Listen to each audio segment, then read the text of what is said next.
Say what? Say what? Say what? This week I have been awfully sleepy. I think it's due to the seasons transitioning from summer to fall. That's just my thought. Or I could just be making it up as I go. But what I do know is I've been receiving text messages from the Democratic Party asking me to click yes to stuff.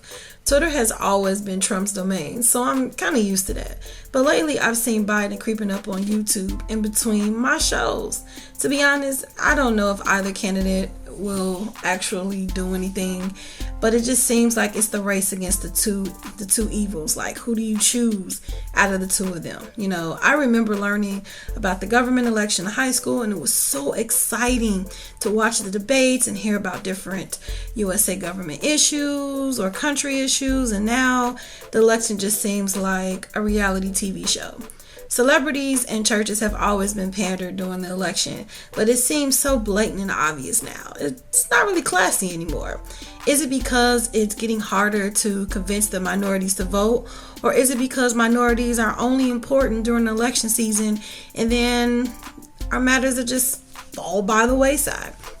Whatever the reason, we still have a voice when voting, but I just think there needs to be other ways besides pandering to attract minority voters. You would think this episode would be a mature episode about voting, but actually it's a way for me to express how annoyed I am with the pandering. And if you follow social media, you know that I'm going to touch upon the Candace, Owens, and Cardi B distractions. Yes, they are distractions. But before we touch upon that, I want to introduce you to the BYOK store on Teespring. The link can be found in the description box. It is just different merchandise that has the logo on it, or just sayings about just be yourself and be your own kind and self-care. It's pretty cool, so check that out in the description box. Also, join me every Friday 8 p.m. Eastern Time, 7 p.m. Central Time, as I stream live from Twitch, Periscope, Facebook, and Twitter. So you can choose from the four, which can also be found. The link can also be found in the description box. And we discuss various topics about what's happening in the world or just in my brain. I welcome viewers to patch in during the live to express their thoughts and ideas as well. And also, never forget to visit BeYourOwnKind.com to view all of the latest content. And as always, thank you for your listenership and your viewership, whether you are listening to my podcast, reading the blog, or watching the video. I just thank you so much for your love and support. So, about a couple of mornings ago, I woke up to the hashtag Candace Owens versus Cardi B. Apparently, those two were going back and forth on Twitter and Instagram Live. This was all stemming from Republicans political and author Candace Owens expressing her thoughts regarding an interview between Democratic presidential candidate Joe Biden and Grammy Award winning artist Cardi B. Candace felt the entire interview was pandering. That entire interview between Cardi and Biden was pandering for the black vote. She called Cardi illiterate and compared this interview to when Hillary Clinton mentioned having a hot sauce in her bag. So the first clip that I saw was an interview between Candace Owens on the Ben Shapiro show, expressing her thoughts. Both of them were actually expressing their thoughts about hip-hop and politics, and I think this is the interview that set Cardi off. So I'm just going to play the part about Cardi when mentioned in this interview. Culture of music. So we have some agreements and we have some disagreements on the culture of music, famously. So when it comes to the culture of music that is consumed in the black community, obviously rap is at the top of the list. There's obviously a huge gap between the high forms of art that have been created by members of the black community and the rap culture of today. I mean, it's a pretty broad range between Nat King Cole and Louis Armstrong and Duke Ellington and, say, Cardi B, who's now, I guess, interviewing the former vice president of the United States. What do you make of rap culture? Because you have sort of a split opinion on rap culture a little bit. Like, on the one hand, you seem to recognize some of the downsides of the messages being conveyed. On the other hand, you've suggested that there are some sort of differential messages in there that might be useful. Right. So, I mean, there are definitely a minority of rappers who are rapping about things that are actually important. And I grew up listening to Jay-Z. I don't like Jay-Z anymore because of his politics, and I think he's being used and he's become a puppet. But growing up listening to his music actually did something differently. Did something different for me when I was, a hopeless, impoverished person listening to his music, and he talked about how he made his way out. He wasn't talking about, killing a bunch of people. He was talking about business, and his Black album, he really talks about how he would not allow the industry to use him, how he understood what his worth was. These things were actually important lessons about business. And it came in a lyrical form, and it was good, right? I would say Kanye West, he's never really written about, like, go out, grab a gat, and just kill people. But unfortunately today, that's the majority of what rap has become, right? And so I completely agree with your assessment about Cardi B. It is one of the biggest insults. If Black Americans are not insulted by the fact that Joe Biden, who has been hiding in his basement, for the entire year, made an appearance to come out because he was going to do an interview with Cardi B. Do we have nothing better to offer? I mean, this would be akin to Donald Trump saying, I'm going to give no interviews, but he came up and he decided to give an interview to Justin Bieber. Right? I mean, Justin Bieber, I'm sorry, I know you're a Christian man, I don't want to put you in the same boat as Cardi B. But it would be absurd, right? White America would go, what is this? Why are you being interviewed by Justin Bieber? And it's because you're pandering, right? You're pandering. You look at Cardi B's Instagram, you see she has millions of followers, and you think, okay, this is an illiterate person, and if I appeal to this illiterate person, and she does, like she literally did in the middle of this interview, they think she's cool, she's hip just by sitting here and taking this interview, Black people will vote for me. It's basically saying, Black people, you are stupid, you are dumb, and you're so foolish. I mean, do you think, what if she just said in the middle of the interview, Joe Biden, can you name one Cardi B album? No, Joe Biden, do me a favor, just one Cardi B lyric. He couldn't do it. Of course he's not, because he's being handled, and they're saying, Black people like this person, this is what they're into, and so here you go, talk to her. Same thing with Hillary Clinton, when she went on the Breakfast Club, and she said she had hot sauce in her bag. Right? She didn't know what Beyonce's song that came from. One of her handlers said, say this, right? Probably got the questions ahead of time. Say this. Say you keep hot sauce in your bag. Right now, Beyonce's song is trending, and it's hot sauce in my bag swag. And she looked like a fish out of water and said it. It is demeaning. It is pandering. It is ridiculous, okay? And she asked pointedly ridiculous questions. I want lower taxes, but I want universal health care for all. She had no idea what she was doing, and yet both Bernie Sanders and Joe Biden made the time to sit with her because they believe Black people are stupid.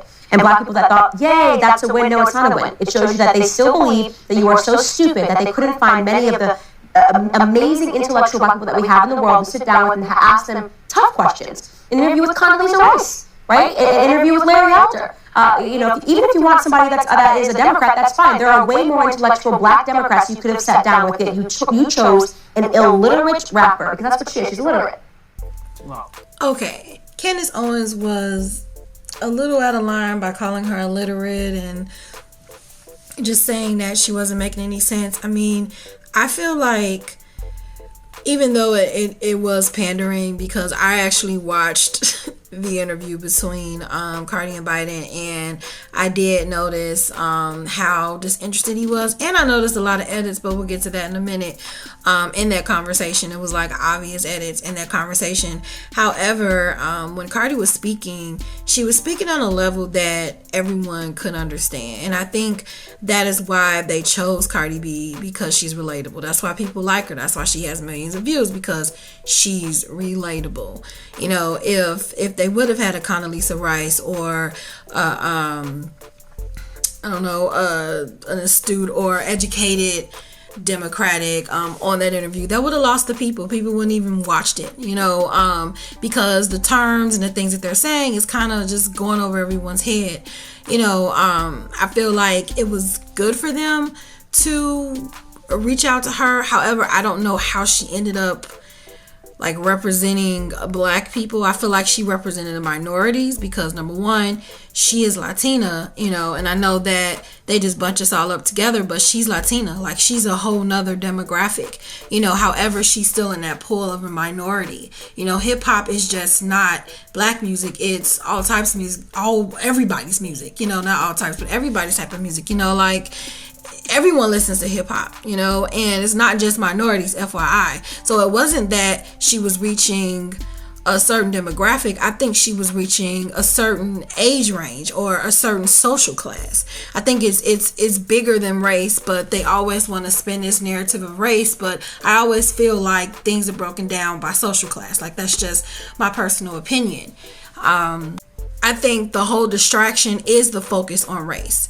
And while everyone is down here arguing, while the lower class or middle class whites and blacks are down here arguing, then you have that 1% of rich people down there up there controlling everything, while we're down there fighting because it's about race, and it's not. When you look at when people are bumping heads, they're the same social class. They might be a different race, they might be a different age, but 9 times out of 10, it is the same social class fighting each other. So the fact that she is zoning in just on the black population, I just think that that's just kind of inaccurate and unfair. And I understand what Candace was saying about having a person with better education, or is more informed with the policies, to talk with Biden, because they could have challenged him. So Cardi B wasn't a challenge for him. Like, he could just say whatever and fluff words and just say what he got to say to get his point across. But had she read and did a little bit of investigating, she would have been able to challenge him and not just say, hey, I want this, but how are you going to do this? How are you going to manage to do this? So I understood Candace Owens' point as well. I do not speak on things that I don't know a lot about, and most of the things that I say is based off opinion or research. Just with the social class thing, that's just my opinion. I have not researched it, but I'm just from observation, it just seemed like a social class thing. Maybe I will do some more research on that, so that I won't continue misspeaking if I'm wrong. This is just my observation. I'm not saying that racism doesn't exist. I am not saying that people are not classified by their race, but I also feel like when you're mentioning certain genres like hip hop, you can't just boil that down to the black community. Like, you just can't, because it's not only the black community that is listening to hip hop. And mind you, the rapper that they're speaking of is not African American, she's Latina. So, I just feel like she misspoke on that part, So I mentioned the edits earlier, and I came across this video from the Turk YouTube channel, and he was pointing out how the interview between Biden and Cardi was heavily edited. Also, just how disengaged Biden was during this entire interview. So check this out. She interviewed Joe Biden and made it very clear that she is a proponent of Medicare for all. We knew that when she interviewed Bernie Sanders. And Biden, at one point in the interview, according to the transcript of the interview, responded by saying, there's no reason why we can't have all of that. But what was really interesting is that portion was cut out from the video. And so I'm going to show you the exchange and pay close attention to where there's a bit of a jump cut. Take a look. I, of course, want free Medicare. And this is why it's important to have free Medicare, because look what's happening right now. You see why we should have been have free Medicare for a long time. I, of course, think that we need free college education. That's second. And I want black people to stop getting killed. And no justice for it. I'm tired of it. I just want more stricter laws that is fair to black citizens, and it's fair for cops too. If you kill somebody that doesn't have a weapon on them, you go to jail. You know what? If I kill somebody, I gotta go to jail. You gotta go to jail too. That's what I want. And it's so sad that a pandemic has to happen so people could open their eyes. So when I was producing the story, I read the transcript, and then I watched the video to time code it and have it ready for you guys on the show. And I kept listening to it over and over and over again. I'm like, wait, where did Biden say what's in the transcript? It's not in the video. Well, they cut out this part where Biden responded with, there's no reason why we can't have all of that. Presidents have to take responsibility. I understand one of your favorite presidents is Franklin Roosevelt. Roosevelt said the American people can take anything if you tell them the truth. sometimes the truth is hard, but right now we're in a position where we have an opportunity to make so much progress. The American public has had the blinders taken off. So look, I mean, obviously, all we can really do is speculate as to why that portion of his statement was taken out of the video version of the interview. But I just found that strange, just incredibly strange. Yeah, well, look, I don't know what they did or didn't do with the video, but I don't think it's that strange. Because he said to Cardi B, we can have all that, including healthcare for all. But he doesn't mean that. He doesn't want to do healthcare for all. He was very, very clear about that in the campaign. And even after winning the primary, he was adamant. He said if Medicare for all makes it all the way through Congress, he will veto it. So I think that he was on with Cardi B and thought, oh, this is a good way to get votes. I'll just nod along and say yes to everything. Doesn't really matter. And maybe his handlers thought, no, remember, all of our donors want to make sure that you don't do Medicare for all. They might get upset by that, and our donors, of course, are way more important than Cardi B, and it doesn't matter what you say to Cardi B. We just are going to tell all the rest of the media you're on with Cardi B. They're all going to congratulate you for being really cool, and they're not going to pay any attention to the policy. Now, the reality is Cardi B is way better on policy than Joe Biden is. And so, look, J.R. Jackson is our senior producer. You guys see him on air every once in a while. In the production meeting today, he said he thought basically the whole thing was patronizing. He's like, oh, you're Cardi B, I'm Joey B, and all that nonsense, right? And look, you can look at it two different ways. It's playful, it's patronizing. Those are two different ways of looking at it. But when you strip out the policy, well, there's nothing left but patronizing.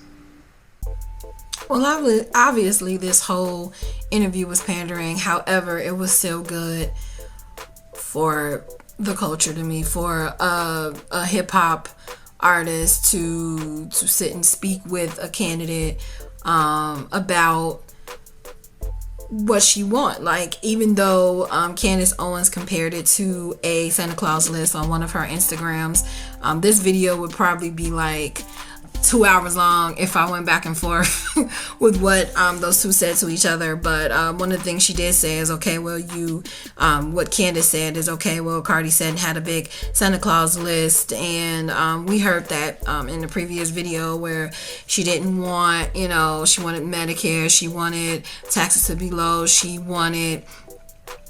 actually wanted free education, like college education, which I don't know if that was in that clip. And she also mentioned how she just wants black people to stop being killed by police officers. And I know Candace called it the Santa Claus list, but these are things that minorities want around the world, not just all minorities, not just the black community. And in this patronizing as everyone feel that it was, I feel like that is basically what we want. So whatever policies and laws that are underlying that we don't know about, fix it. It's not for us to sit and talk about the raising of taxes and things. If he asked her what she wanted, I kind of felt like she was being honest and she was being transparent. Now, I do feel like Biden once again was disengaged. Like the commentator said on the Turk YouTube video, is that he just, he was just nodding and smiling, and of course he's going to tell her, what she wants to hear so they can get the vote, and once again, I will say if she had just read more and was able to educate herself a little bit more, she probably could hit him back with some questions, or had her PR team hit him with some questions that might have threw him off, instead of just letting him sit there and nod, and smile and nod without, saying, hey, okay, well, I want these things, but how are you going to go about it? So many black people have been killed by the hands of police. What are you going to do about that? Things of that sort. And I felt like if she had came with more open-ended questions like that, then she would have challenged him in that. But here's the thing, he's gonna do whatever he wants to do, so it doesn't matter about the interview, which I feel like it goes back to my point of the minority vote.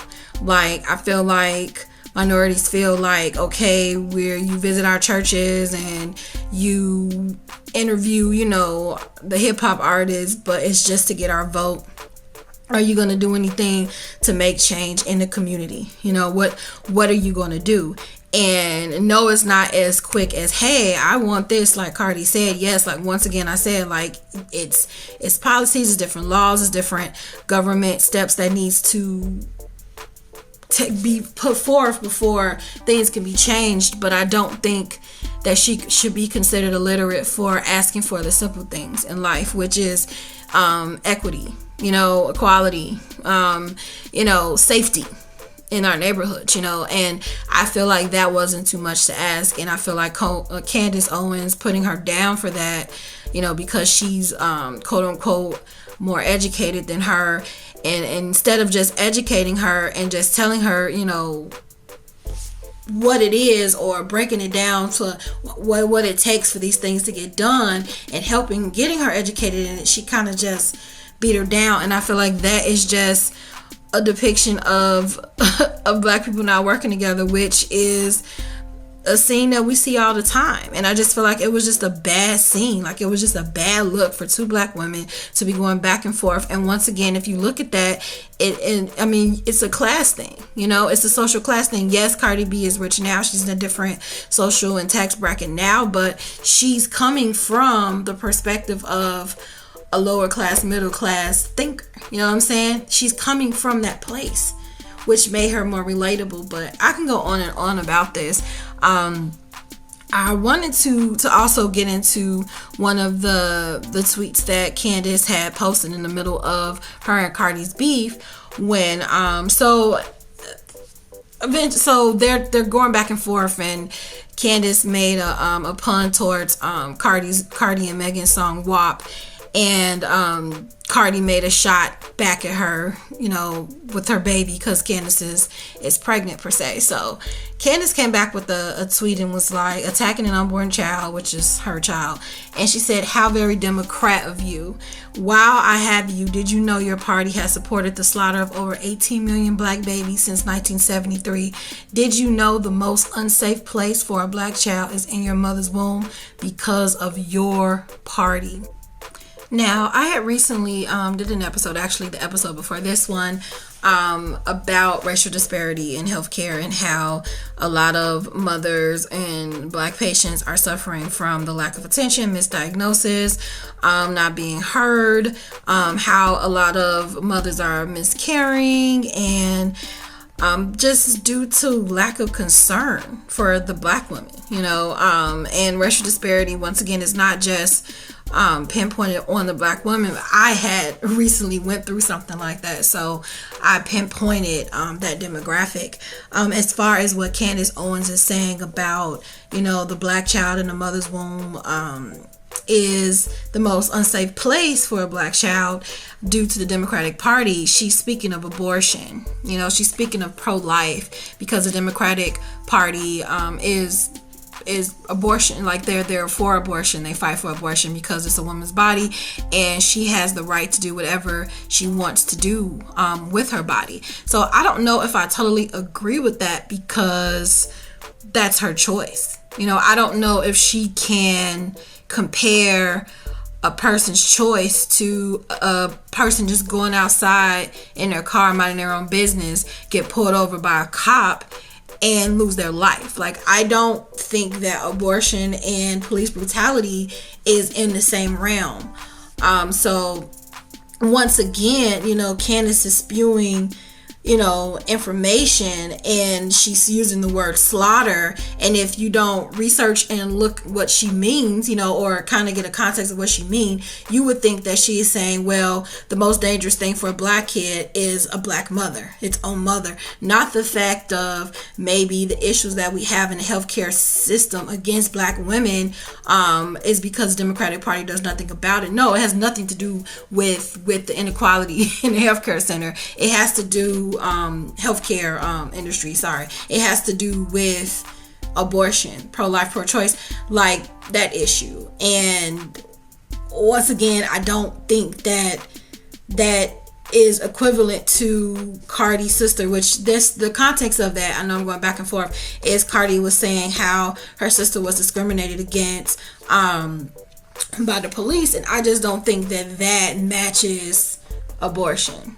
And I feel like if it's your body, you can do whatever you want to do with your body. And I feel like police brutality is different than abortion. Abortion is a choice. Getting gunned down by a cop when you're unarmed and you haven't done anything wrong, that's not a choice. That's not a choice. It's not even a choice for the cop. It's just the cop is scared, and their first reaction, it's just a reactionary thing, like, oh, I'm scared, so I'm gonna take a life.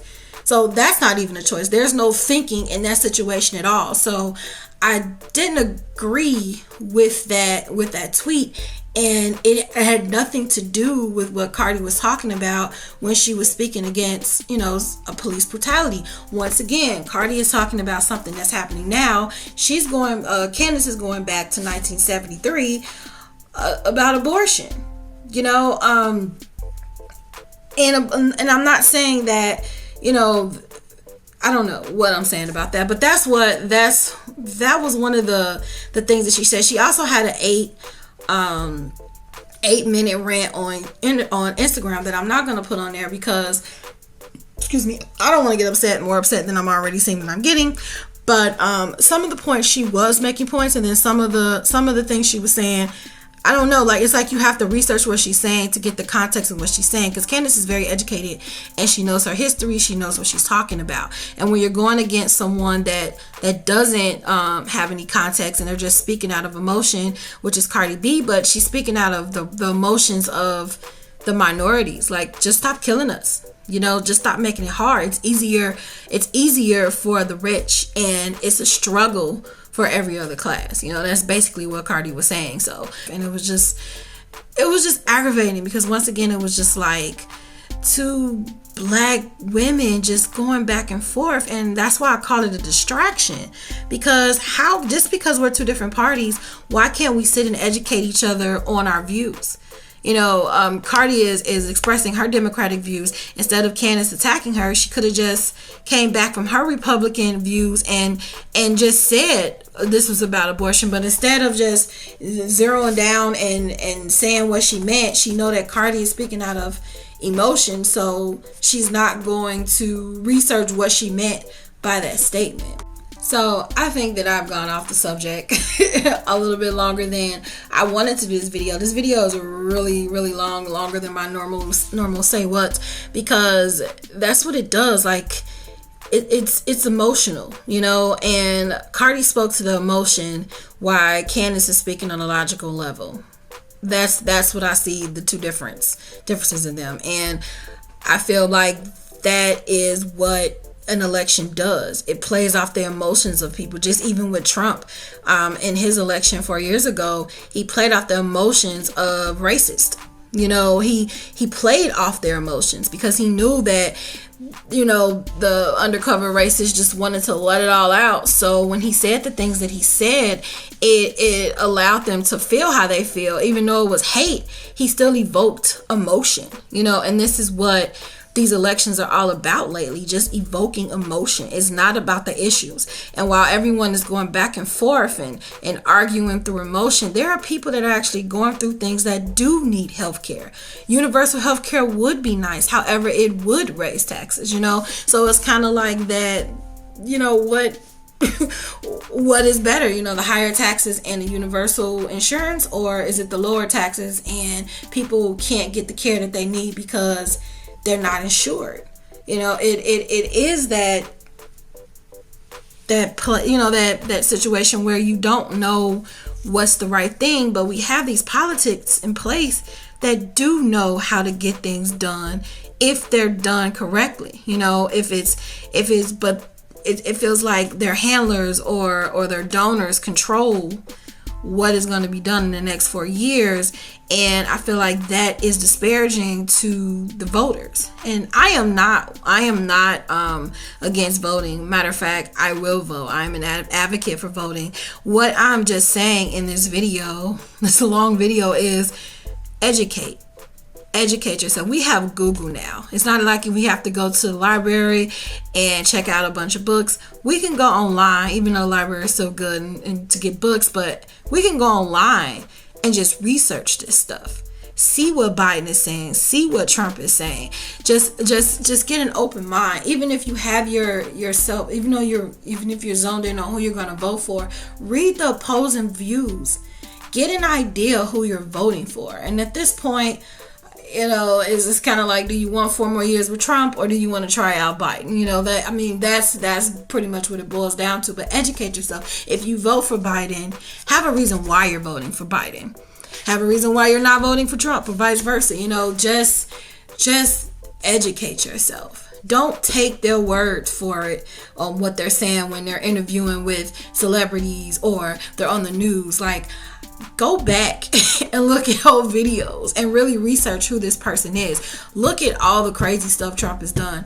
Research the things that Biden did while he was a vice president. Have some sort of context on when you're voting. That's all I'm saying. Like, just educate yourself. We can't just go off of what they're saying because at this point it's selling. They're salespeople right now. They're just trying to sell and say the best thing that they can say so that you can vote. And don't think Trump's not doing the same thing. I saw where he's getting prayed over by a black church, you know what I'm saying? So they play these games with the minorities, and they try to evoke our emotions to try to distract us from educating ourselves and finding some type of context to what the crap they're talking about. And I'm saying do the complete opposite. Don't get emotional.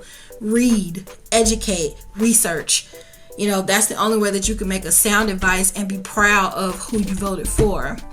And on the ending of this video, I just want to play a little snippet that Candace Owens did place on her Twitter. It was a very, very good quote by Malcolm X, just talking about the pandering for the minority vote and how this has been going on for a very, very, very long time. Once again, both ladies had points. I just wish that they could have had an educational talk. Like, I feel like instead of the back and forth on social media, maybe they could have sat down and went live and talked about their opposing views and came to some type of medium and educated each other on the other party. That's all I'm saying. They both had views. I just feel like they went about it the wrong way with the back and forth. So until next time, don't forget to be your own kind and make sure you educate yourself and read about these candidates before making the vote. And I encourage you to vote. Your vote is important. Your voice is important, no matter how you feel. And I'll talk to you soon. Bye-bye. These leaders that they call leaders, this included Lena Horne, this included Dick Gregory, and this included comedians, comics, trumpet players, baseball players. Show me in the white community where a comedian is a white leader. Show me in the white community where a singer is a white leader, or a dancer or a trumpet player is a white leader. These aren't leaders. These are puppets and clowns that have been set up over the white community and over the black community by the white community, and have been made celebrities and usually say exactly what they know that the white man wants to hear.